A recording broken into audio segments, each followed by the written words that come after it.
Gagawa ko ng soap ngayon. Di ko nga alam kung anong klaseng kahoy ito eh.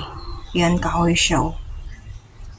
Basta na yun, kahoy, pero pag inamoy mo siya, mabango siya, promise.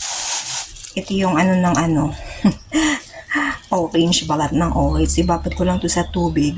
Tapos, tanggalin ko lang yung balat-balat na ganyan-ganyan kasi lalambot naman yan. Yan, isasahog ko rin yan. Tapos, ito yung fig. Ayan, hugas muna bago ko siya ilalagay. Tapos, ito yung carrots. Ayan, babalatan ko lang yan. Tapos, isasahog ko yan sa aking gagawing soup. Tapos, ito, di ko alam kung ano pangalan nito. Basta yun na yun. Para siyang beans. Ayan, oh. Para siyang hole na malaliit. Ayan, oh. Basta yun na yun. At syempre, ito yung yam. Ayan. Alam mo guys, maano to, makati to pag binalatan mo. Kaya minsan nag-ano ako na to, nag-gloves kasi makati siya. Ayan, 2 peraso nito. Ang haba niya. Yan, isasahog ko yan sa aking gagawing sopas.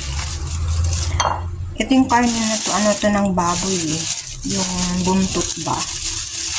Isang haba na, isang buntot. Pero pinachop na namin. So, ayan. Papakulaan ko siya ng unang kulo. Tapos ilalagay ko siya sa aking sopas na gagawin. Salamat po.